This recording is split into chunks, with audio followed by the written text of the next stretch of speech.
मित्रों नमस्कार। मैं पुनः एक बार भाई देवगरे अपना YouTube चैनल सड़े तोड़ पर। मित्रों आज का विषय है 2024 शरद पवार भारत सरकार में भी रहेंगे और महाराष्ट्र के सरकार में भी रहेंगे। अभी एक थोड़ा सा इसका यदि एनालिसिस किया जाए, आप देख सकते हो जैसे ही पंतप्रधान मोदी ने यह कह दिया कि राष्ट्रवादी कांग्रेस 70,000 करोड़ के घोटाले में लिप्त है, तुरंत 2 या 3 दिन के अंदर अजित पवार महाराष्ट्र सरकार में भाजपा शिवसेना अलायंस में ज्वाइन हो गए। ठीक है, अब ये शरद पवार जी का एक फॉर्मूला है कि सरकार किसी की भी बने, राष्ट्रवादी कांग्रेस सरकार में रहती है। ये कैसे? तो जैसे ही ऐलान हुआ 70,000 करोड़ घोटाले का, तुरंत अजित पवार अपने 40 लोग लेके भाजपा में ज्वाइन हो गए। बात अटकी रही, कहां तक अटकी रही? बात अटकी रही जब तक राष्ट्रवादी कांग्रेस को वित्त मंत्रालय नहीं मिलता। दूसरी बात यह भी चली कि टाइटल जो है राष्ट्रवादी कांग्रेस का वो अजित दादा के साथ में रहेगा, लेकिन उधर शरद पवार जी बोल रहे हैं कि भैया मैं इसमें किसी पे केस नहीं करूंगा। मतलब वित्त मंत्रालय का पूरा के पूरा जो एक एक्सेस था, वो एक्सेस राष्ट्रवादी कांग्रेस के पास में आ गया। भाजपा के अंतर्गत, भाजपा या शिवसेना सरकार के अंतर्गत एक तीसरी पार्टी ऐड हो गई, और अब ये अलायंस जब लड़ेगा तब नेचुरली भाजपा की जो निगोशिएटिंग पावर है वो बहुत कम हो जाएगी। मतलब पिछले वक्त जो भाजपा और शिवसेना का अलायंस था उससे 1/2 जो था वो 1/3 हो जाएगा। इससे जो महाराष्ट्र लोकसभा के जो चुनाव में आने वाले कैंडिडेट्स है, उनका नॉमिनेशन है, उस पर भी बहुत असर पड़ सकता है।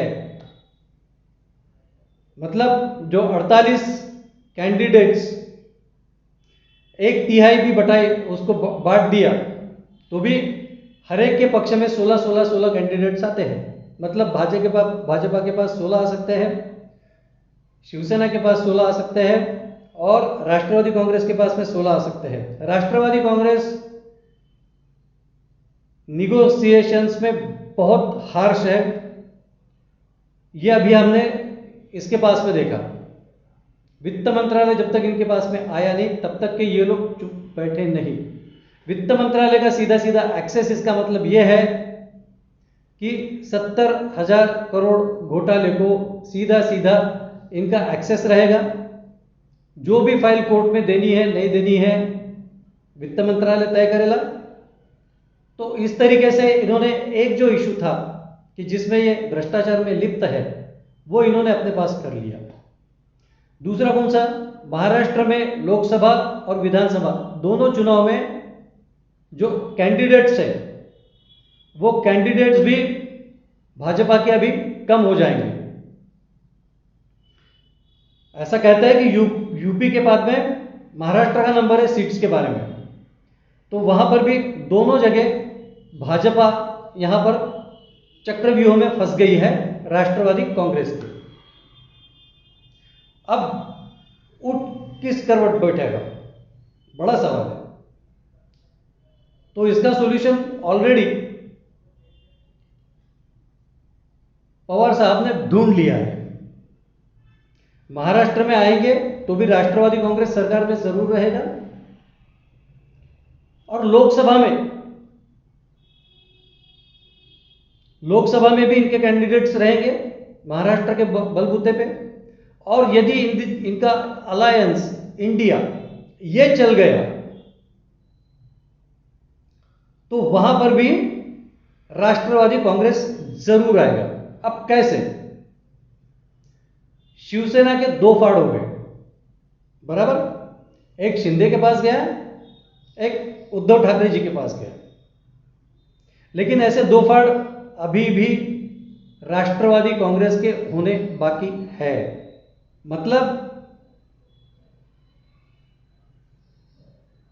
मौका वारदात पर जहां पर अपना सबसे ज्यादा फायदा है वहां पर निश्चित तौर पे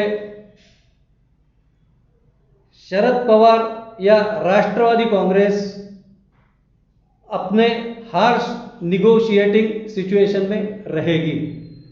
और ये मैं लिख के देता हूं, जब दोनों चुनाव होंगे तब यदि पोजीशन शिवसेना जैसी आती है, कैसे कि गणित में कुछ गड़बड़ हो सकती है या तो फिर पाठिंबा निकालने से कुछ और हो सकता है, तो राष्ट्रवादी कांग्रेस भी महाराष्ट्र में अपना मुख्यमंत्री दे सकती है। 2024 की बात कर रहा हूं मैं।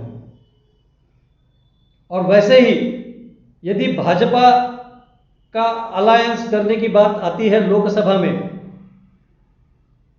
तो निश्चित तौर पर समझ लेना वहां पर राष्ट्रवादी कांग्रेस की निगोशिएटिंग कैपेसिटी बहुत ज्यादा रहेगी। अभी ये जो राजनीति चल रही है, ये राजनीति कुछ सही तरीके से नहीं चल रही थी। तुम मेरे पे बात करो, मैं तुम्हारे पे बात करता हूं, तुम मेरे पे बात करो, मैं तुम्हारे पे बात करता हूं।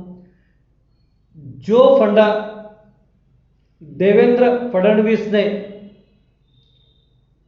देवेंद्र जी ने जो फंडा खेला है शिवसेना के साथ में, वो फंडा या वो गेम खेलने में देवेंद्र जी राष्ट्रवादी के साथ फेल हो चुके हैं। नहीं तो पूरी तरीके से वहां से राष्ट्रवादी कांग्रेस को कट करके अपने तरफ लाके, जब तक कि इसके दो फाड़ नहीं करते, जैसे उबाटा शिवसेना और दूसरी शिंदे शिवसेना जो ओरिजिनल शिवसेना अभी कहने लगी है, तब तक के ये समझ के चलना कि राष्ट्रवादी कांग्रेस अपने दोनों पांव दो अलग अलग नाव पर डालकर चल रहे हैं। और जैसा ही दिखेगा कि कौन से नाव में अपना फायदा है, वो नाव में से पाव हटाकर वो अपने को जो फायदे वाली राजनीति है उसमें चले जाएंगे। मगर इससे होगा क्या? इससे सबसे बुरा ये होगा कि भाजपा शरद पवार जी के राजनीति के साथ फेल हो जाएगी।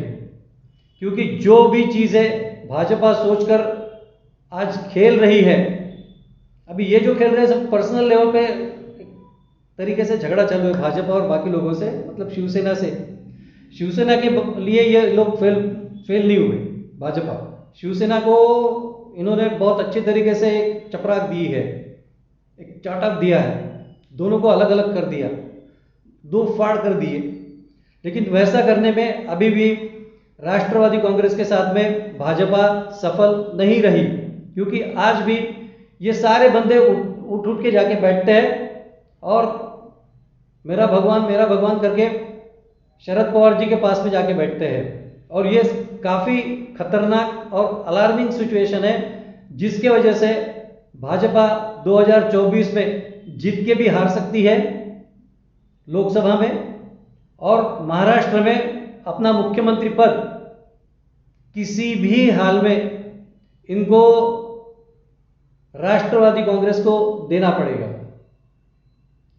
ये दो तीन चीजों का संज्ञान भाजपा यदि लेती है तो इसमें से उभर सकती है, वरना 2024 काफी मुश्किल जाएगा। क्योंकि राष्ट्रवादी कांग्रेस वहां पे एक बड़ा पक्ष बन के उभर के आएगी। इतनी बात याद से समझ लेना। आज के लिए बस इतना ही। धन्यवाद।